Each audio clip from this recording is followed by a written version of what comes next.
Hey everybody, it's Medic Man from Chameleon Forums here.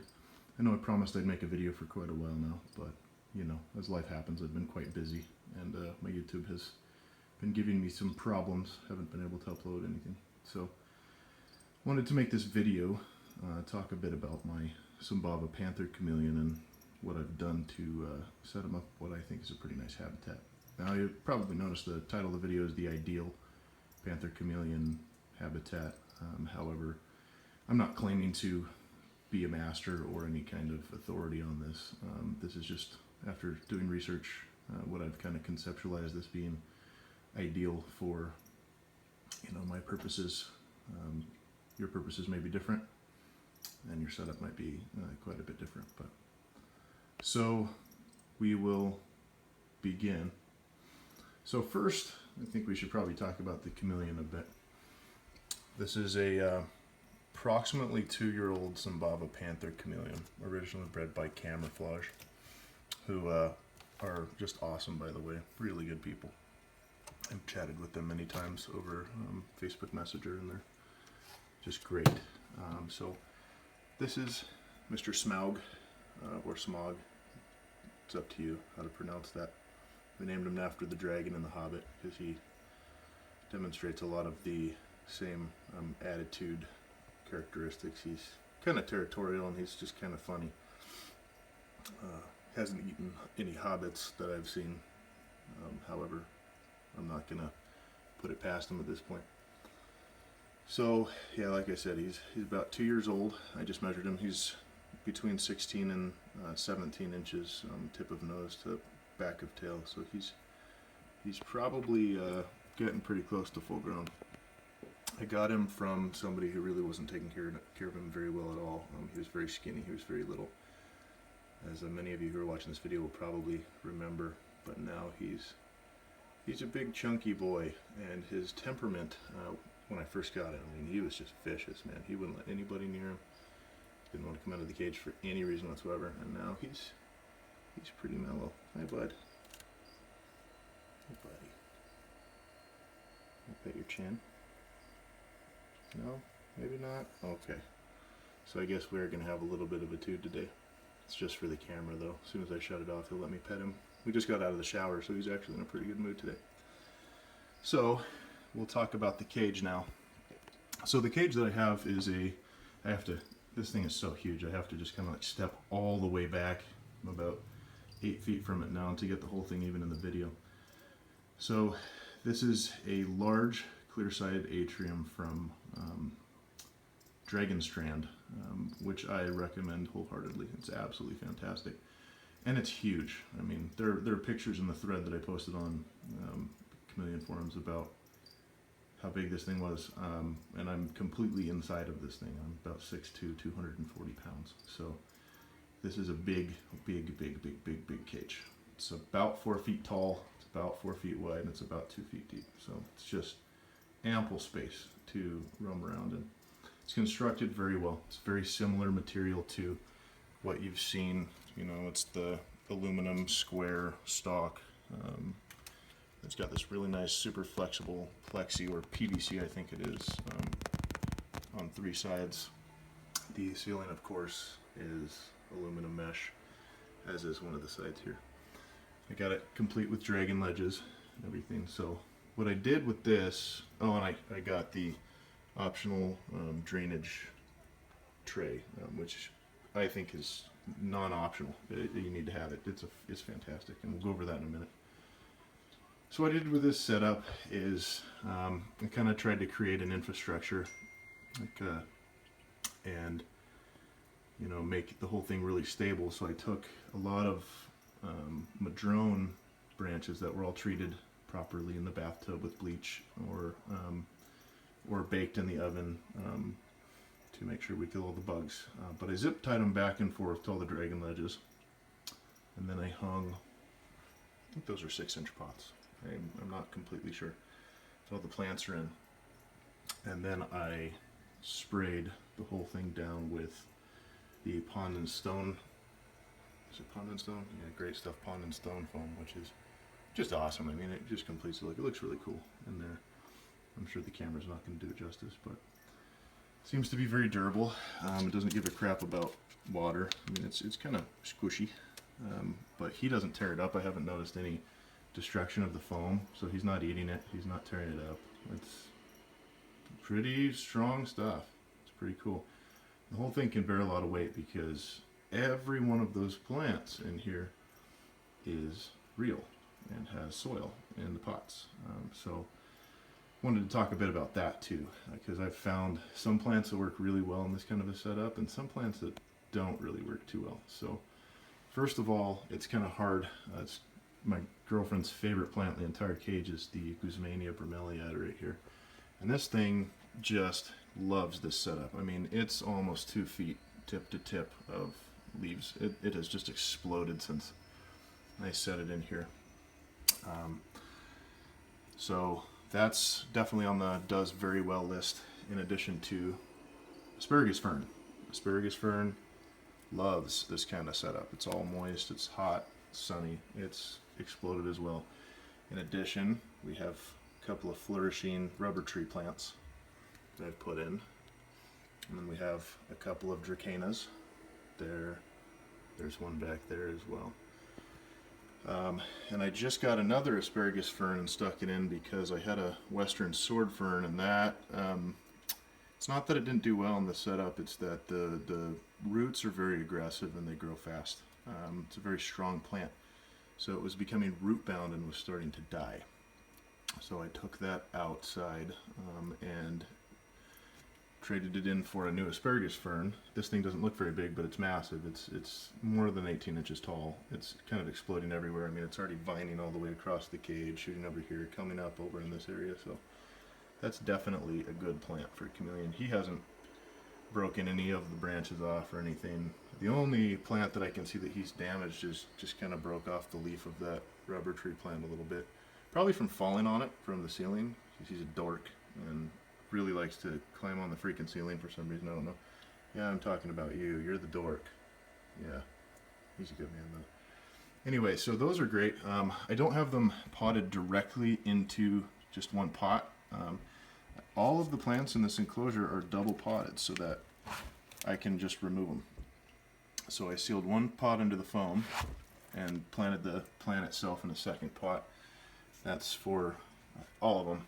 I actually just removed the bromeliad and repotted it yesterday because it had pupped. So it had 2 big pups on the side of it. I can clarify what I mean by pups if anybody wants to know. Otherwise, I won't digress. Yeah, it's a really easy system if a plant dies or if something just doesn't go well. I've seen other people just plant it directly into the foam. It's problematic if something doesn't go quite right. Speaking of doesn't go quite right, I think we discovered another one of the plants that really doesn't like this kind of a setup. I'm having trouble focusing on it. That's a lavender plant. When I put it in, it was a lot bigger than it is now. It was down where the asparagus fern is now, and I don't think it was getting enough sun, so I popped it up there and watered it a lot and wanted to see if it was going to rejuvenate a little bit, but I think that's a no. So I'll probably end up just ripping that out of there and putting another rubber tree plant or something in. Anyway, that's fake plastic in the corner, but other than that, it's all live plants, all real branches, save for some of these plastic bendy branches, which I kind of threw everywhere. So on to the second part of the video, is the life support systems. The system that I use and that I absolutely love and have nothing negative to say about whatsoever is the Mist King system. So I got a just starter Mist King system. I don't think you really need anything else than a starter unless you have some kind of massive gargantuan setup, and then you probably know what you're doing a lot better than I do anyway. So I have 3 nozzles working in this Mist King system. I have 1. I have 2. I had to kind of readjust this one because it was, I took some extra tubing out and kind of just Frankensteined it, made it a little longer, so because it was spraying out of the screen side there, it was just a little funky. Then I have one in the back over there too. So I kind of went with what Bill Strand has said about creating the gradients. So the gradient on the left and top is hotter and drier. So I have one set up, that's where his heat lamp is. And then it goes into a more, you know, cooler and wetter gradient over here. I have more plants. I have 2 nozzles instead of 1 over here, and a lot of shade. I mean, he's got a secret cove that he can get down into over there underneath plants and stuff. So hotter, drier on the left, colder, wetter on the right, and then shady pretty much all across the bottom. He can get underneath this bromeliad, and that asparagus fern is going to explode too. So he's got a pretty sweet setup in here. But back to the Mist King, fantastic. It's absolutely 0 issues whatsoever. It was a breeze to set up. I got really lucky because I had exactly enough tubing to set it up. I didn't even cut the tubing, other than to just run it from, you know, there to the other 2 nozzles. But yeah, I don't have any tubing left over whatsoever. So be cautious, perhaps. I mean, if you have a big setup like this is 7.5 feet tall off the ground. So if you've got a tall setup like that, you might want to order just a little bit extra tubing. I think that's the only thing that I would recommend. So for the water reservoir setup, I have a food grade 5-gallon bucket that I got from Ace Hardware, or Fred Meyer. Sorry, Fred Meyer. And it's pretty cool because it's got these nice gallon measurements right on the side, or quarts or liters or whatever you want to go with.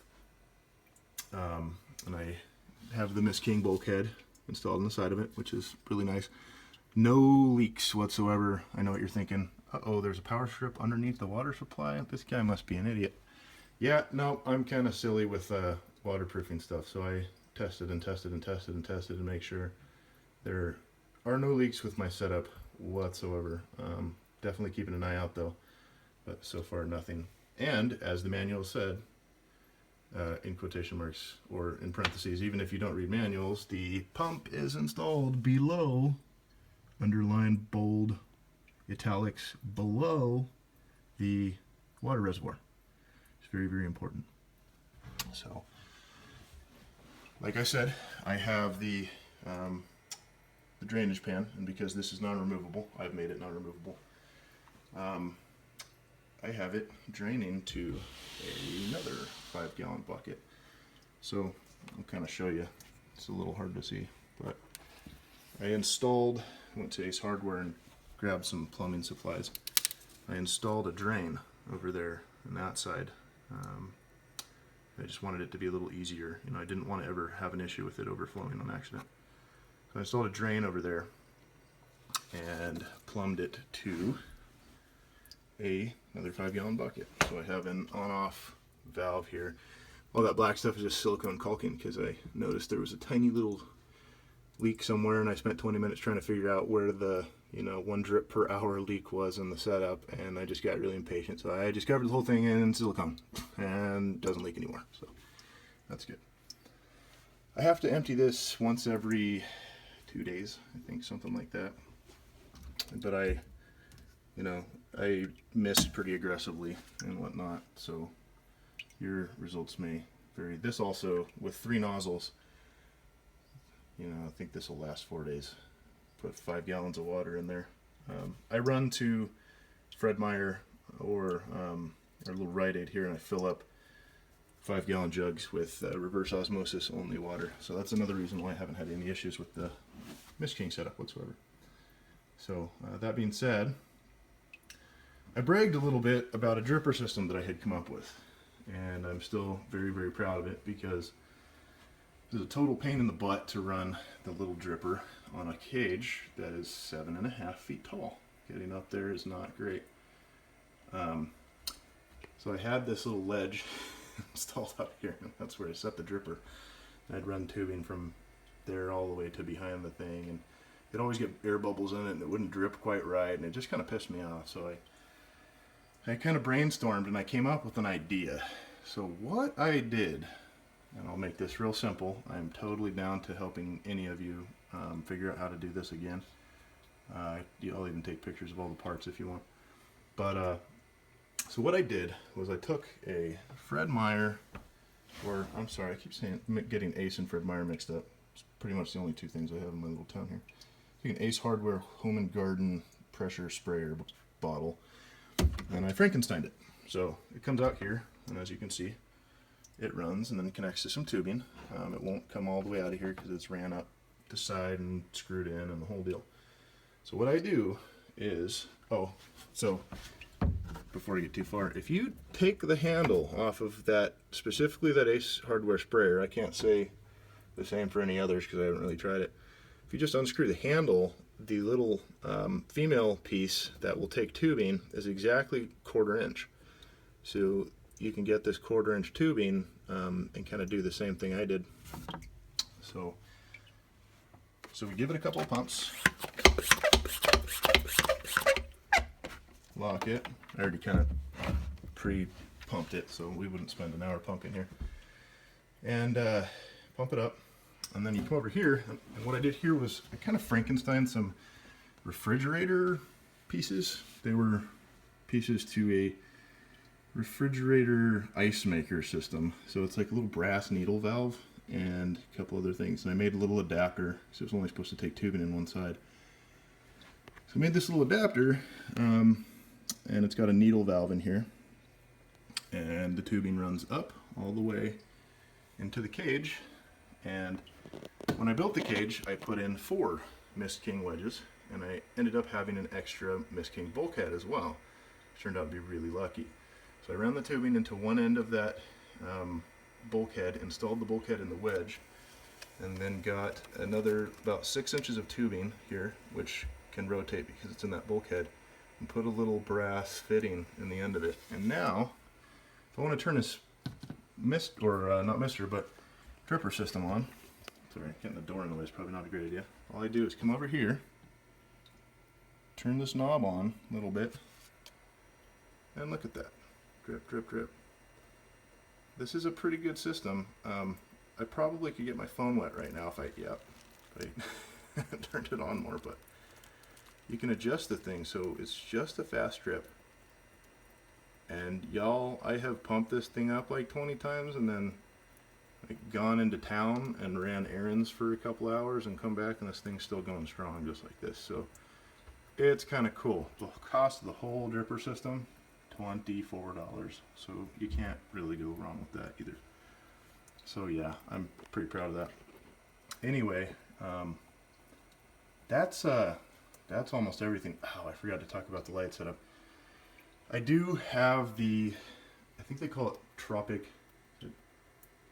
I wanted to say Tropic Thunder, but that's one of my favorite movies, so that's probably not right. Tropic Blaze from Arcadia.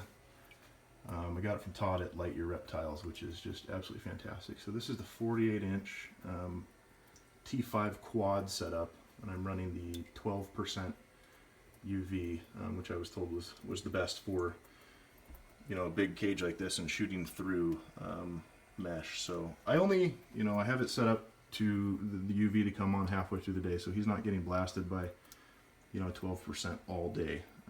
But anyway, this thing has, I think, 2 true daylight, the 12% UV, and then it's got a plant pro bulb that comes on, and man, I can tell you it works because these plants are they just explode in here. So I'm thinking, is there anything that I missed going over it? No, I don't think so. So anyway, yeah, Arcadia lighting setup. And I had his heat lamp is from Todd at Light Your Reptiles too. I have it about 8 inches from his branch, and it's reading right now because I just adjusted it after the misting. That basking spot right there is about 88. I like to keep it right about 90, so I'm going to have to turn that dial up. I got one of the little fine tuner dials too. So I'm going to turn that dial up here in a second and get it to 90. You can kind of see the little probe hiding in behind there. But yeah, this is my setup and this is my guy. He's a pretty happy, healthy dude. He kind of chills most of the day. Then he gets the beans in him and he starts running around in circles and climbing the ceiling and really likes to fall off into that rubber tree plant. So he's kind of a dork. Definitely a spoiled little guy. You gonna let me pet you once for everybody now, little buddy?